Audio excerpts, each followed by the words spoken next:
It makes all of us leaders and fellow Scouts very, very proud of Frank. It's also, I have to mention, a sad day. I'm filling in right now for our Scoutmaster, Mr. Keys, who is up attending George Clutton's wake services this afternoon. George was an assistant Scoutmaster in our troop. He was a teacher, a merit badge counselor. He was a great benefactor to our troop, and we're going to truly miss him. If I could ask everyone to stand.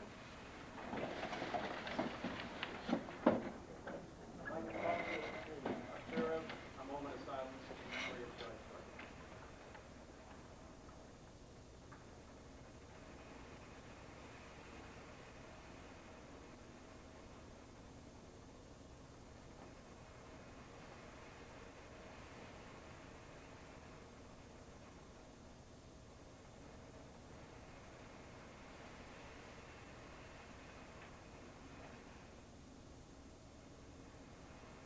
Thank you very much.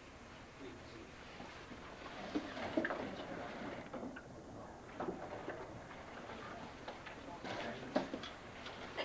At this time, I'd like to introduce our co-master ceremony, two previous Eagle Scouts. Jeff Barraclough and David Wolf.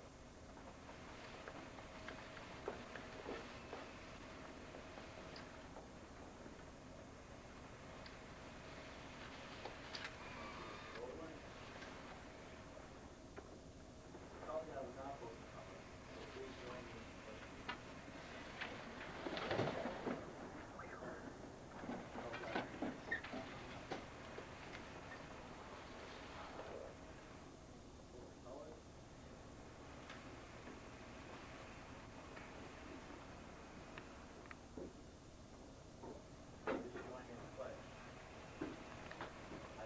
Allegiance to the flag of the United States of America and to the republic for which it stands, one nation, under God, indivisible, with liberty and justice for all. Fellow Guardian Rod Smith.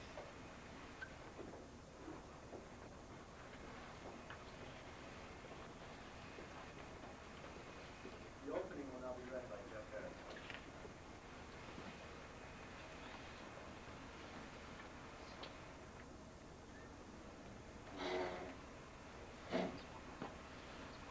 Today is the high point of a Scout's career, with only about 3% ever reached the rank of Eagle Scout. Achieving the highest rank in Boy Scouts shows people that an Eagle Scout has worked hard and given a great deal of time and service. But it is more than just knowledge acquired and service given. It is the culmination of all his years growing up, a milestone in the young man's life. An Eagle Scout's life has been shaped by scouting. An Eagle Scout has learned leadership skills through troop leadership positions and carrying out a service project. An Eagle Scout gives cheerful service. An Eagle Scout has learned the importance of friendship. He has learned to live the Boy Scout motto, be prepared. He has lived his life according to the Scout oath, to do his duty to God and his country, to always help others, and to keep himself physically strong, mentally awake, and morally straight. He has lived according to the 12 points of the Scout law, and has strived to do a good turn daily.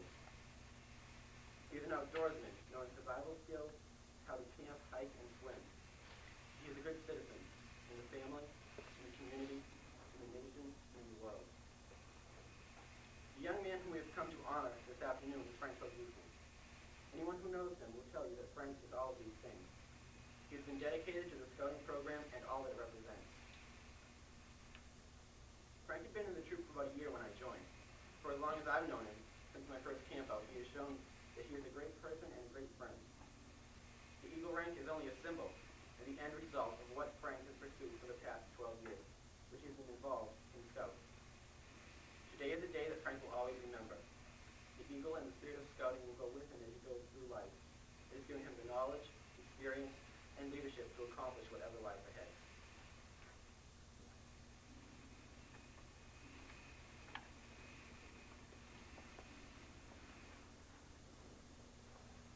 Could you now please stand for the invocation read by Mr. Ron himself?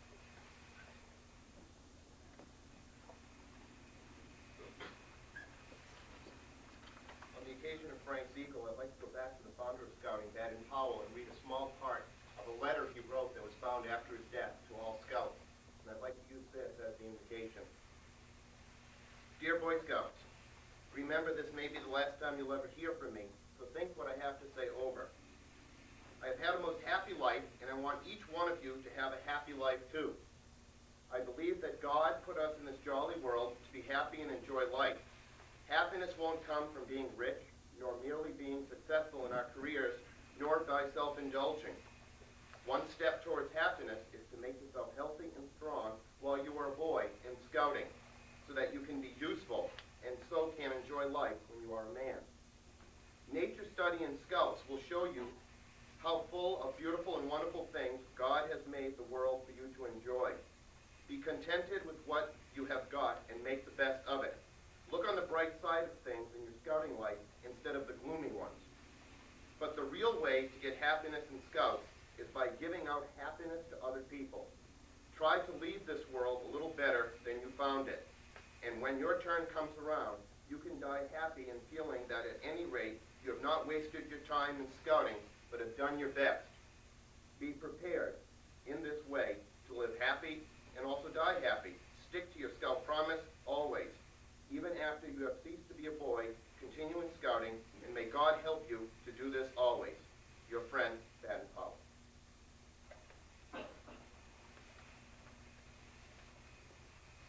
Thank you, Mr. Russo. Would everyone please be seated?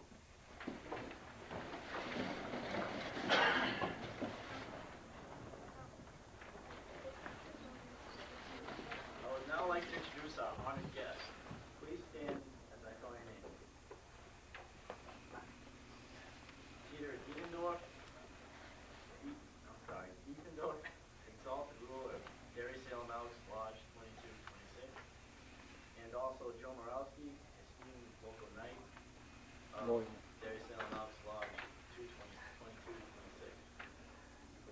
Woodrow Chmielewski, commander of AM Vets, Post 2.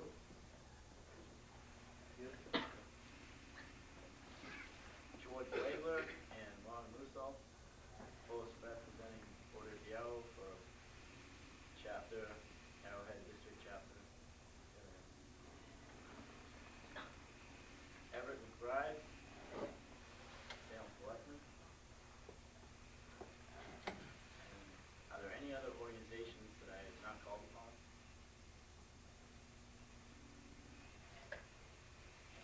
Well, if there isn't, I would like now to call upon Mr. Sears. Mr. Sears, introduce the introduction, please.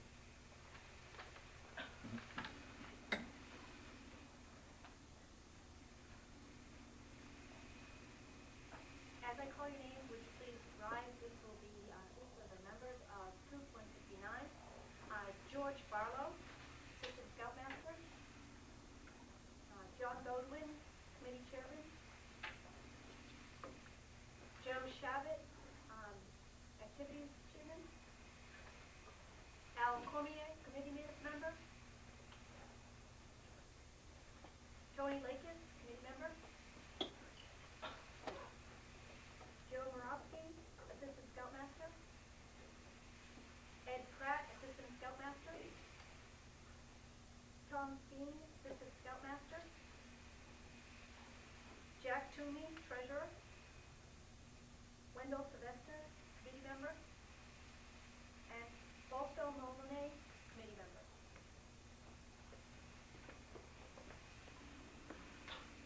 Mary Lou Sears, Advantage. By the authority vested in me as a representative of the National Council and the Daniel Webster Council of the Boy Scouts of America, I hereby declare this court convened and in session.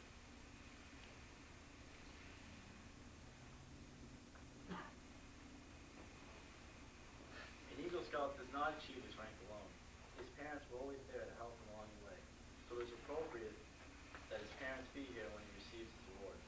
Would Paul Shabbat escort Frank's parents to their place of honor?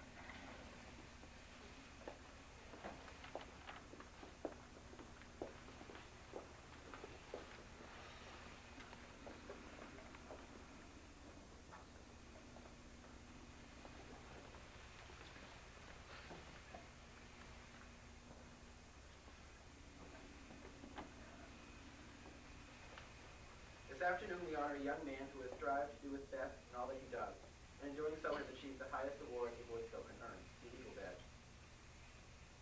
Will Eagle Scouts, Mr. Jack Toomey and Mr. Cormier, please escort the Eagle candidate to the front.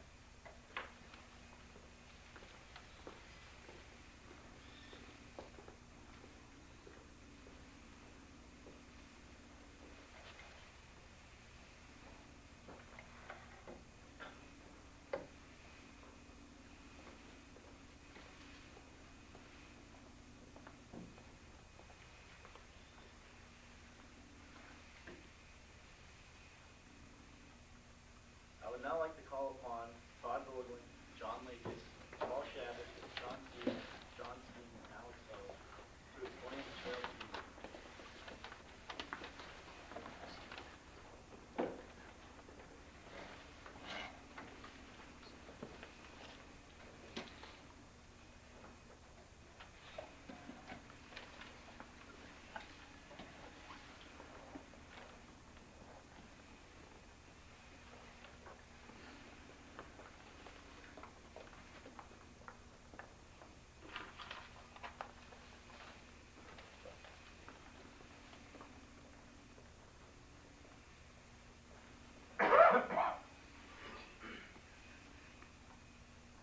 I'm the Tenderfoot Scout. I have just started on the Eagle Trail. I am learning basic skills and how to live my life by the Scout oath, law, motto, and slogan. I am the second class Scout. I am learning skills to help me along the trail to Eagle. My badge is a scroll inscribed with the Scout motto, be prepared. I'm not hanging the scroll, reminding me to do a good turn daily. I'm the first class Scout. I have now much more experience to climb the trail to Eagle. I can do things like cooking, making camp gadgets, and performing first aid. I am the Star Scout. I am learning how to be of service to others and how to be a leader. I have earned at least 6 merit badges. It has taken me many months to get here, and before me are many opportunities and challenges. I am the Life Scout. The heart of my badge shows lessons that I've learned have gone to my heart, and I have been a leader, performed service within my troop. I have explored many subjects through merit badges that I will continue to use in my life. I am near the end of my journey on the trail to Eagle.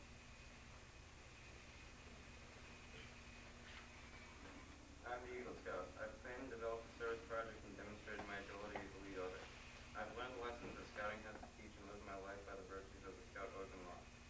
The final steps of the Eagle Trail are not easy. By earning the Eagle, I have achieved scouting's highest rank.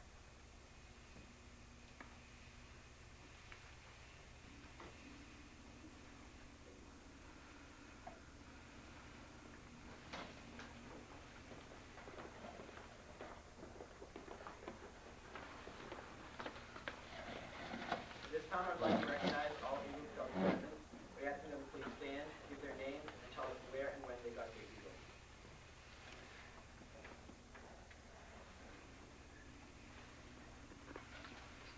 Scott Bauer, Troop 75, sitting at the Church in Andover, Massachusetts on May 4th, 1996. Ron Russo, Troop 272, St. Joseph's Church, Nashua, New Hampshire, December 19th, 1979. Arthur Barnes, Salem, New Hampshire, Pleasant Street, United Methodist Church, November 1998. Joe Morawski, Derry Salem Elks Lodge, February 4th, 1996. Jack Toomey, Troop 55 in Methuen, Massachusetts, 1967. Al Cormier, 255, Nashua, New Hampshire, 1970. Dave Baldwin, Troop 159, Pleasant Street United Methodist Church, March 29th, 1998. Jeff Barclough, Troop 159, Pleasant Street Methodist Church, June 13th, 1998.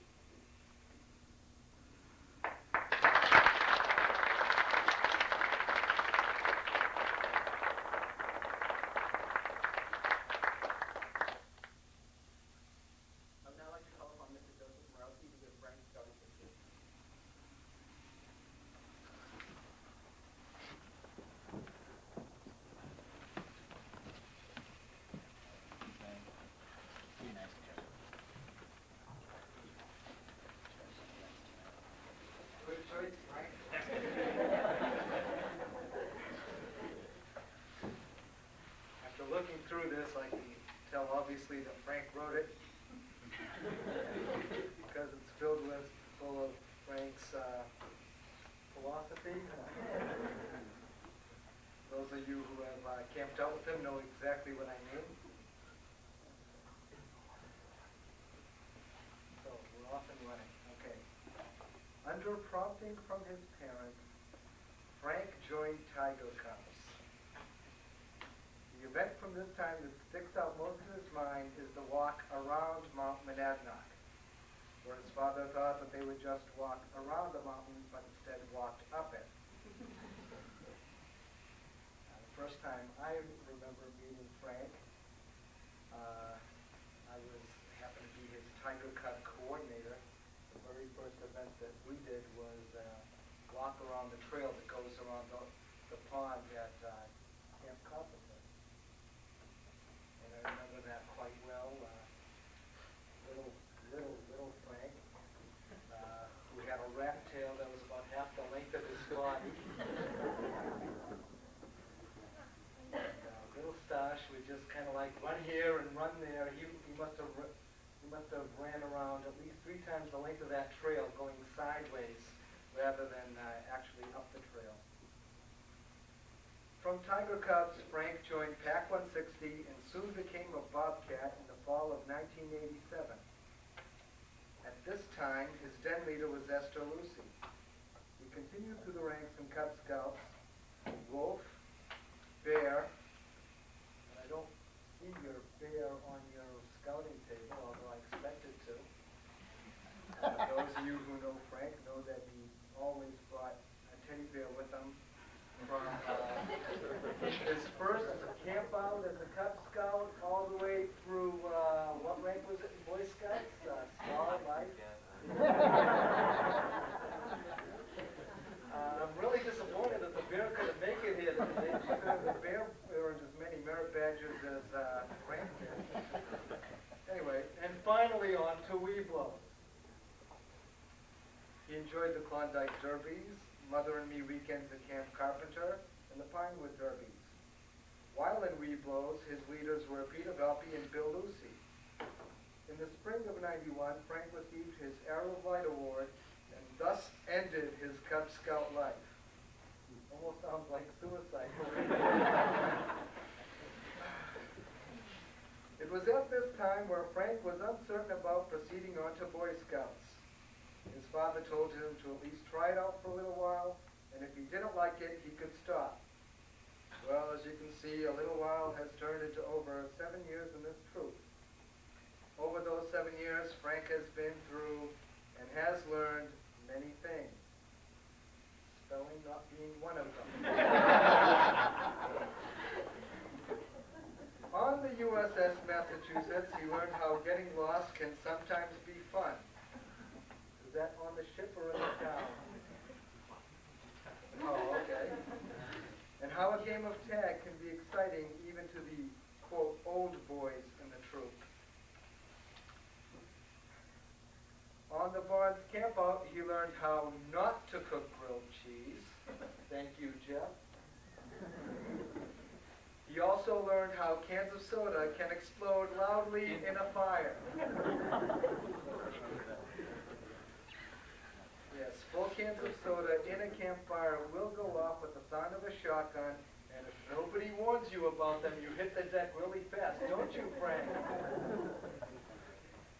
I think Frank soiled himself on that one. On the many Alexandria campouts, he learned how a bloody nose near the axe yard can be mistaken for other things. Good thinking. He also learned how to sleep in a car, fit an entire patrol in a 4-man tent, and the art of sledding. Also the art of jumping off a roof, if I remember right. At Onway, he's learned how to sleep through breakfast 2 days in a row, ice skate, and put too much milk in the macaroni and cheese. Something like cream of macaroni and cheese soup. At Nantucket, he learned how riding your bicycle through a puddle is not a good thing. You definitely wrote this up. And how silly old subscriptions of Boys Life are. While a counselor at Camp Onway, he learned how to get up at 5 a.m.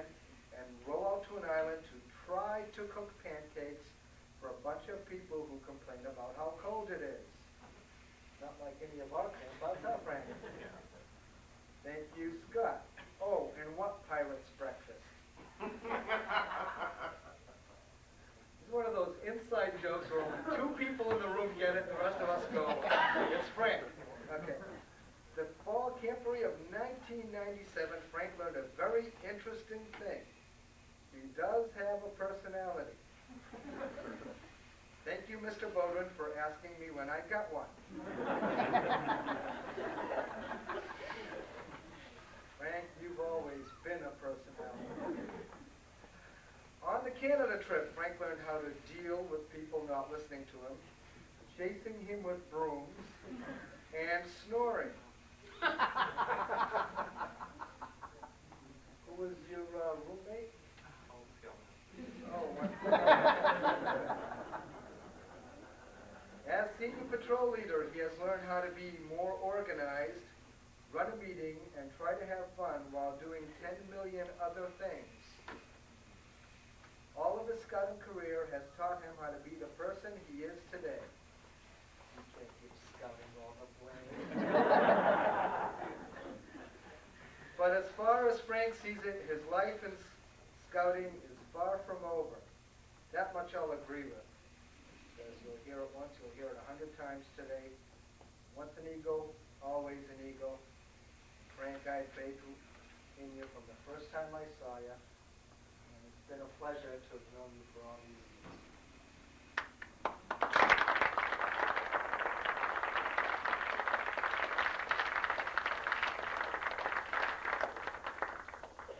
Thank you, Mr. Morales. I would now like to call upon Mr. John Bowden to give a description of Frank's project, major part of the role of the Eagle.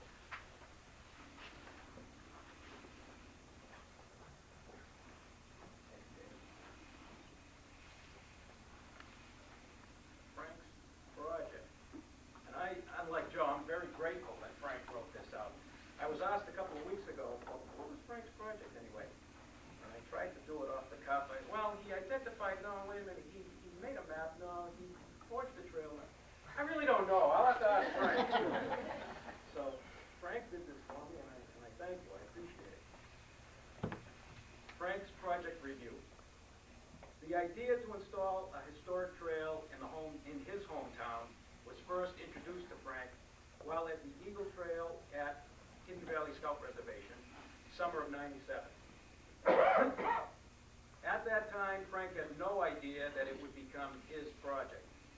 Various project ideas came before Frank, such as cleanup of Hedgehog Park, the painting and general cleanup of a group home in Salem. He finally decided to tackle the ambitious job of creating a historic trail after the summer of '97, which he spent much of deliberating whether to do it or not. Frank met with the town manager, people in town hall, and people with the historic district. In this, he learned how confusing it is trying to deal with town government. Is that right, Everett? The project was finally approved by district and then off to a seemingly slow start. Frank found out what permissions he had to obtain to put up signs and did preliminary research through all the cold winter months. It kept him busy that winter. He also went in front of the town board of selectmen to tell them of his plans, and they gave it his full support, their full support. Throughout early 1998, more in-depth research was done to try and find historic sites of interest that could be along a route of travel. Frank wanted a route that would cover a good part of the differences in Salem.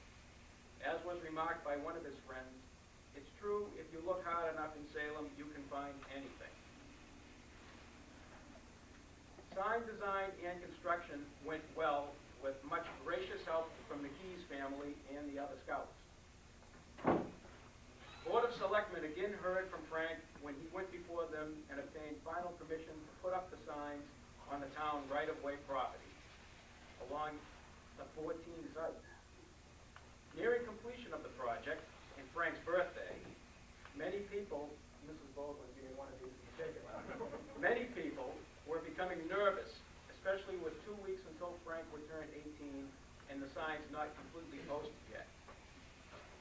Frank was having trouble finding adequate posts for the signs until they were thankfully donated by the Department of Public Works through the help of the town manager. With the signs finally attached to their posts, they were positioned along the roof with the last ones posted in the pouring rain on May 9, 1998, thus completing the project. That's Frank's project. It was a very ambitious project. I don't know if anyone's ever had to do anything with town government, but getting all these approvals, but Frank did a heck of a job. You saw it through the end, and congratulations.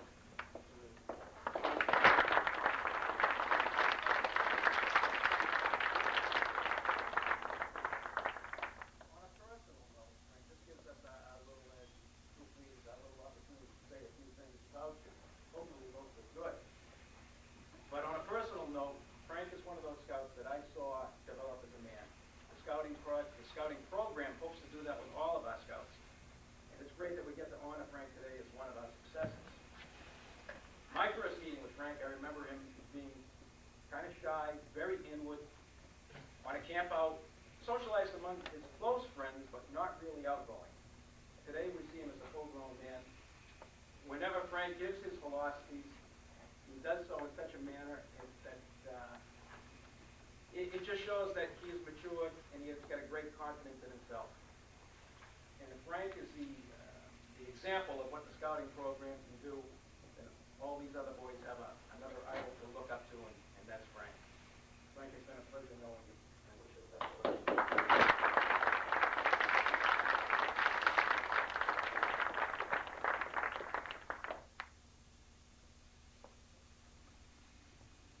It's my pleasure to now introduce Frank's father to the reading.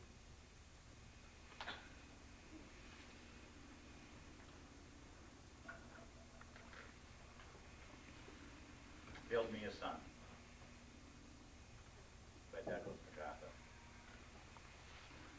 Build me a son, O Lord, who will be strong enough to know when he is weak, and brave enough to face himself when he is afraid. One who will be proud and unbending in honest defeat, and humble and gentle in victory. Build me a son whose wishes will not take the place of deeds, a son who will know thee, and that to himself is the foundation stone of knowledge. Lead him, I pray, not in the path of ease and comfort, but under the stress and spur of difficulties and challenge. Here let him learn to stand up in the storm. Here let him learn compassion for those who fail.